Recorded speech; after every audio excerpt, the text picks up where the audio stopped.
Hello, parents, educators, administrators, and thank you for taking the time to listen to this presentation. We wanted to take this opportunity to talk to you about a journey we've been on in the past few years called PeBL. You may have heard terms like personalized learning or blended learning. Each one of these things is a part of what, in SunWest, we refer to as PeBL. Part of our recent communications efforts involved an online survey tool called Thought Exchange, which we used to share a PeBL video with you and ask you a couple of questions. According to your feedback, it appears that our efforts to share this concept with you have been well received by some and left others with a host of questions. You have challenged us to reevaluate our way of thinking about PeBL and the ways in which we are communicating that to you as parents, to our educators, and to our students. So thank you for taking the time to provide honest feedback and asking thoughtful questions that we have not yet answered fully. During this presentation, we would like to answer some of those questions and show you what PeBL means to us and how strongly we believe that this work, which you will be very much a part of, is in the very best interests of your children. To take a moment to imagine the classroom that you had growing up. Think carefully about the arrangement of desks, where the teacher stood relative to you and your classmates, what the front of the room looked like, and the back. Look anything like this? Did it look anything like this? Or this? Many times we hear, when we were in school, we learned the same things at the same time, and that seemed to work fine. So why change things now? Well, let's see what Mr. Todd Rose, co-founder and president of the Center for Individual Opportunity and a faculty member at the Harvard Graduate School of Education, has to say about that. It's 1952, and the Air Force has a problem. They've got good pilots flying better planes, but they're getting worse results, and they don't know why. And for a while, they blamed the pilots. They even blamed the technology. And they eventually got around to blaming the flight instructors. But it turned out that the problem was actually with the cockpit. Let me explain. Imagine you're a fighter pilot. You're operating a machine that in some cases can travel faster than the speed of sound, and where issues between success and failure, sometimes life and death, can be measured in split seconds. If you're a fighter pilot, you know that your performance depends fundamentally on the fit between you and your cockpit. Because after all, what good is the best technology in the world if you can't reach the critical instruments when you need them the most? But this presents a challenge for the Air Force, because obviously pilots are not the same size. So the issue is, how do you design one cockpit that can fit the most individuals? For a long time, it was assumed that you could do this by designing for the average pilot. That almost seems intuitively right. If you design something that fit for the average size person, wouldn't it fit most people? It seems right, but it's actually wrong. And 60 years ago, an Air Force researcher, Gilbert Daniels, proved to the world just how wrong this really is and what it was costing us. Here's how he did it. He studied over 4,000 pilots, and he measured them on 10 dimensions of size. And he asked a very simple question. How many of these pilots are average on all 10 dimensions? The assumption was that most of them would be. Do you know how many really were? 0. Gilbert Daniels proved there was no such thing as an average pilot. Instead, what he found was that every single pilot had what we call a jagged size profile, right? It means means no one's the same on every dimension. And this makes sense. Just because you're the tallest person doesn't mean you're the heaviest. It doesn't mean you have the broadest shoulders or the longest torso. But this is tricky because if every pilot has a jagged size profile and you design a cockpit on average, you've literally designed it for nobody. Professional education was designed to teach the average student, but there is no average student.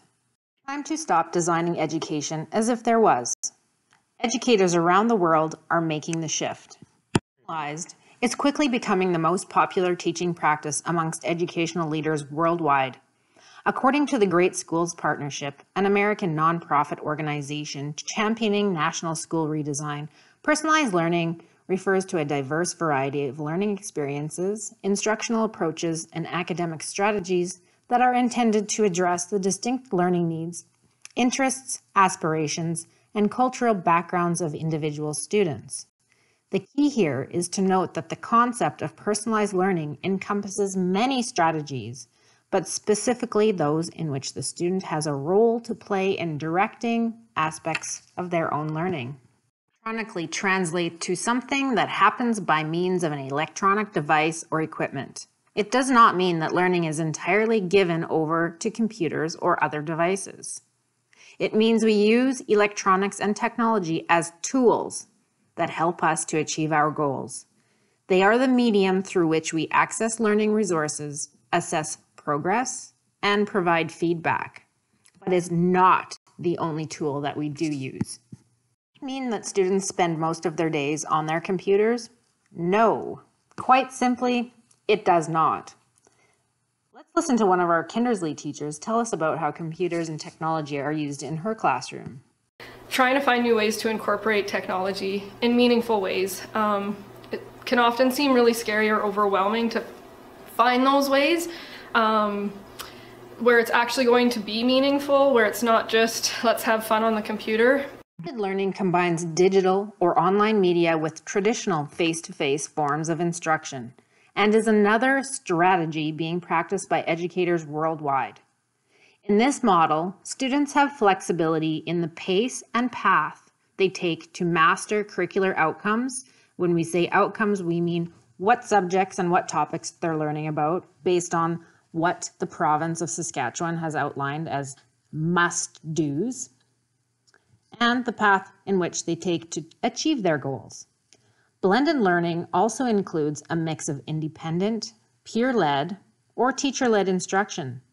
So in terms of what you might see in schools, again, kids at different stations or areas of the room, some working in small groups, others working independently, and yet others in a more traditional teacher-led setting. A term created by and used in SunWest to represent the combination of those ideas. Many of these are currently taking place and will continue to take place in our classrooms, in our school admin offices, and at the division level. In one classroom, that might look like clusters of round tables where previously there were desks. In another, it might look like small groups of students teaching each other the day's lessons regarding math in one space, while the teacher provides more direct instruction with others on the other side of the room. In yet another, it might look like learners working independently on computers or iPads to gather the information and resources needed for the task at hand. Each school, each teacher, and each student is on a different place on the PeBL journey, and that is okay. In fact, it's something we celebrate. PeBL is not a rigid model with a clear right and wrong. It represents a collection of many great teaching practices that are currently at play in our schools. Underpinning all of that is our belief that learners can and should have increasing opportunities to guide their learning. So for us, this means a learner-centered process that supports the gradual and deliberate transfer of responsibility between educator and student. There are 3 words in that definition that we want to draw your attention to. First, the word gradual does not imply 100% right now. It means progressing slowly or by degrees. So this transfer happens at such time as the student has demonstrated sufficient understanding and maturity to take on the immense responsibility for these decisions. They are invited to begin taking ownership of smaller decisions about their learning, like what space in the classroom do you want to occupy while you explore today's topic? Or who do you want to work with today? And eventually, they are invited to make bigger, more consequential decisions like, what kind of project could I do that would allow me to explore light, or in a way that interests me? What movement in the world's industrial revolution most intrigues me? And what tools or resources could I use to learn more about it? Deliberate means to do it intentionally, not recklessly or without thought, but upon careful consideration of a student's capacity to make decisions. The teacher will work with them to transition the decision-making process so that decisions are effective and that true learning is actually happening. And finally, the word between. Notice we do not talk about transfer of responsibility to and from, or that it only goes one way. Between, for us, implies that at times, responsibility rests primarily with the teacher. At other times, responsibility will shift to the student. It is an ongoing exchange, a back and forth that is determined by specific circumstances. The teacher, as the adult, will initially hold most of the responsibility, but it will begin at a very young age to shift between the learner so that they start to take ownership in and engage with their learning.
Environment, educators are no longer the sage on the stage, nor are we the guides on the side.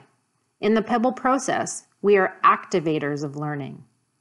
As an activator, an educator's first task is to create a culture in which learners are ready to embrace and can actively engage in personalized learning opportunities. In this environment, uniqueness and differences are celebrated. Flexibility and inclusiveness is critical, and failure is okay. It is, in fact, essential to deep learning. Educators must also provide support, guiding students to the resources and ensuring that they have the skills necessary to use those resources effectively. I've definitely got away from the traditional teacher at the front of the classroom teaching lessons and being that content knowledge keeper. And it's more discovery together with the students, a little bit more self-responsibility of the students to find the information and apply the information to the outcomes and the concepts that we're learning in the class. Environment. Student voice and choice become drivers in determining the path towards achievement of personal and curricular goals. It is not about what the average learner needs, it is about what one learner needs. Individual interests and learning styles are used to help choose the path towards those goals that are stated by curriculum and goals set by the learner. So for example, grade 11 physical science students are asked to explore science-related careers in Saskatchewan. In collaboration with teachers, a student interested in bee farming may connect with a mentor expert in a crop science company such as Bayer to meet that learning outcome. I had learned a lot about student choice and audience, and those are two of the things that I've really tried to work into my classroom. So giving the students opportunity to pick what it is that they want to do, and I'm still guiding them in the direction that I want them to go, but they have different options within that. This is important if we don't understand and believe beyond a shadow of a doubt that this is all in your child's best interests. We are heading down this path and taking our entire team of educators on a learning journey because we believe that your children are not average. They are unique individuals who deserve the very best chance to succeed on whatever path life takes them on. We believe that moving all of our schools forward with a focus on PeBL will contribute to the embodiment and practice of 21st century skills, preparing learners to realize their full potential in all aspects of life. A collection of skills are commonly referred to as 21st century skills, and they include creativity, innovation, and entrepreneurship, critical thinking, collaboration, communication, character, cultural and ethical citizenship, computer and digital technologies. These are the skills that employers are seeking in today's workplace. These are the skills and strengths that people need to be successful in both their personal and professional lives. We've started to create a sense of what PeBL is, and most importantly, why we are doing it. We want you to have an understanding about how this happens. Our staff, our students, and our parents all need to have a shared understanding of the steps that we are taking. It is important enough to say again that each of our schools is in a different place on their PeBL journey. Given their own teaching experiences and training, our educators may be implementing various components of PeBL in their classrooms already.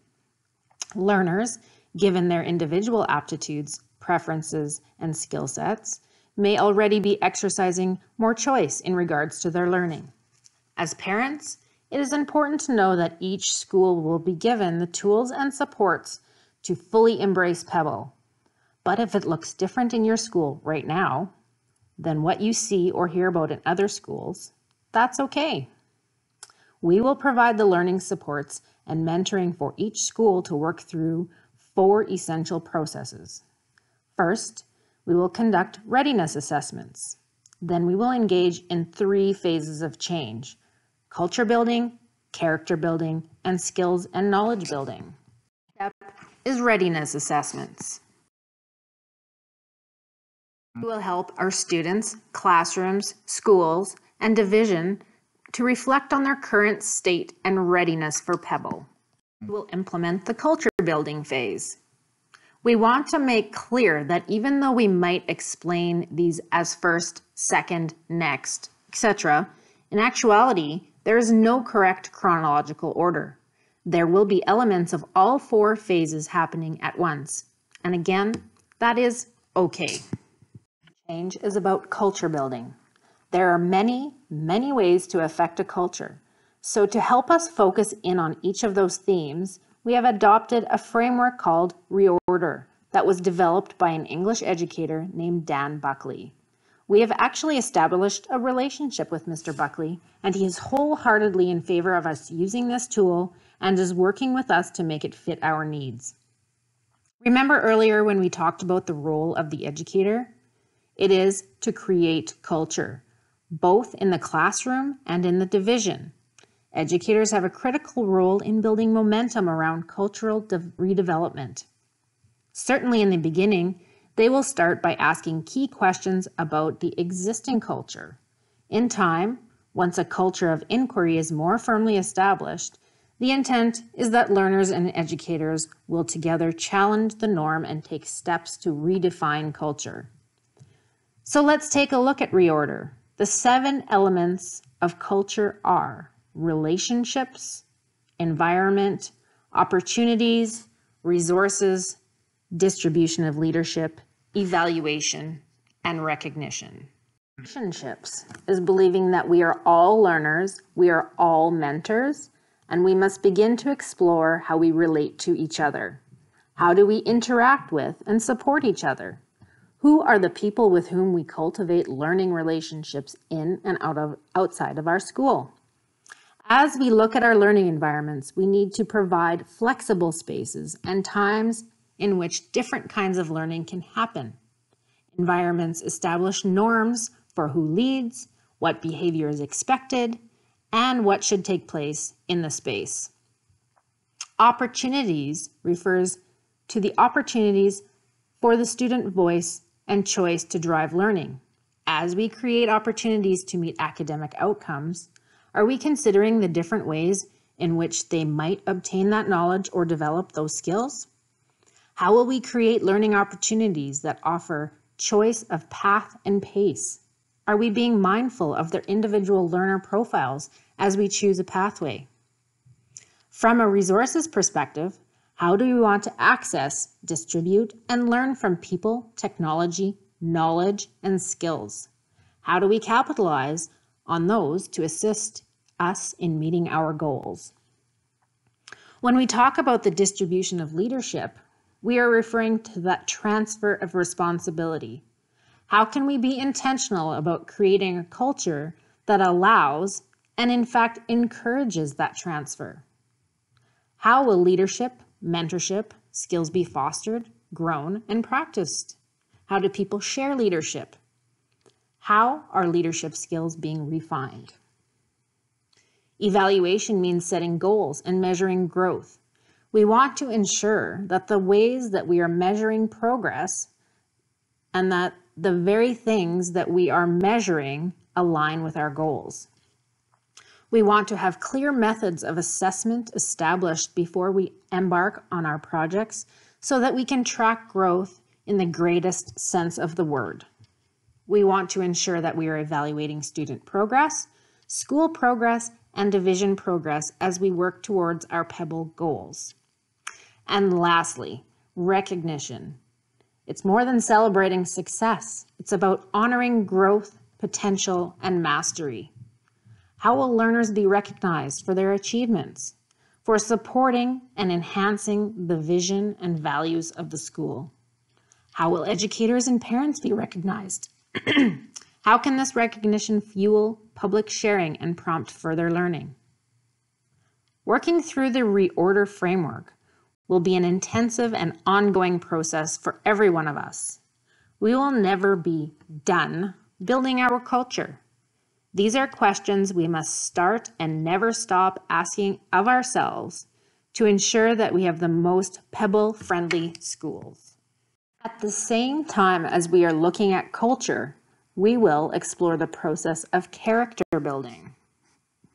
Ensuring that our learners have the mindset of a PeBL learner, the mindset of someone who is open to change and willing to practice the habits of a 21st century learner is critical, and this is another key role for educators. We must instill in our learners an understanding of grit, perseverance, acceptance, and the value of uniqueness. We want them to understand themselves as learners and to be able to self-regulate or self-direct to realize their potential. We want learners to understand what it means to be a lifelong learner, to take steps towards their own mental and physical well-being. As learners come to understand and practice these concepts, teachers can begin the gradual and deliberate transfer of responsibility to learners. The skill that most of the students tell me that they still want to keep working on is time management. That's what they've realized. With the more freedom they're given, that's the skill they need to work on the most and learn the most about. So we've built in more accountability check-ins and meetings more frequently to make sure they're on track, and they tell me where they want to be by those meetings so that they are on track to complete on time, and that has had a positive impact. We've had more students completing work on time now, so it's been wonderful. A large part of what we do as schools is building skills and knowledge. Educators will continue to explore and implement instructional models that allow for blended and/or personalized learning. To show that we practice what we preach, we have created a visual tool to help explain PeBL to those of you who learn by seeing rather than by hearing. For this image to really make sense, start at the bottom with our readiness assessments. That is the basis of the PeBL journey. We use those assessments to drive where we're going down our journey. Then we look at the 3 phases of culture, character, and skills and knowledge building. That drives us towards the transfer of responsibility, where students take more ownership of their learning, but it goes back and forth, towards our end goal, which is a community of learners who embrace and practice those critical 21st century skills. And for those of you who seek out statistics or empirical data as part of your information gathering process, we've got something for you too. The Bill and Melinda Gates Foundation has spent millions of dollars and worked with a multitude of partner organizations to tackle critical problems in 4 areas, one of which is improving high school and post-secondary education. They have studied schools that are practicing personalized learning. One quote from their 2015 report, Continued Progress, Promising Evidence on Personalized Learning, reads, "Achievement analysis finds that there were positive effects on student mathematics and reading performance, and that the lowest performing students made substantial gains relative to their peers." Organization, education elements, measured feedback from teachers who have personalized their learning environments. At least 70% agree that students are more engaged by personalized learning. 78% and 75% respectively find that students show more self-direction and take more ownership of their learning. And 71% of teachers say that they feel more effective using personalized learning. So for those of you who question the impact on teachers, here is the teacher voice saying that they feel more effective having adopted personalized learning strategies in their classroom. You can learn at your own pace, and you won't be left behind because everyone understands what it's like. They all had to go back to figure out what speed of learning they're at. Why did we decide to go back? Because I was having difficulty on the post-assessments because I didn't understand some of what I was doing. Are you having a better time in math? Yeah, Why? because I understand what I'm doing and it's not boring. I kind of get to work how I want to work. We're just putting like our outcomes and where we're gonna need them mastered by. I just finished my post-assessment, but I don't feel like I mastered it enough, so I'm gonna find some practice to do. So what's happening next in our PeBL journey? Well, we're implementing what we call PeBL mentors in each of our schools. The mentors will provide staff development. They will work with teachers in each building during their PeBL process, wherever they may be in their journey. We will also be launching a PeBL website.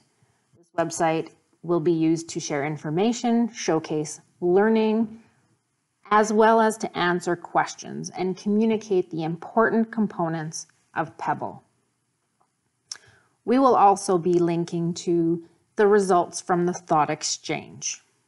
That will be its own website, and we have used a lot of the results from the thought exchange survey to inform us about what we need to communicate with you. So you might be asking yourself, what can you do? Well, one of the main things you can do at this point is to visit your school and spend time in the classrooms. Seeing what's going on with PeBL in the schools right now will answer a lot of your questions. But if you do have questions, please ask them. Ask questions of the students, of the teachers, of the administrators. Asking questions will give you a better understanding of the entire process of PeBL. You can work with your school community council. You can visit the PeBL website. You can read the PeBL emails and newsletters that you're going to be receiving. And you can share your thoughts. Give us your feedback, ask us your questions, and we will answer them for you.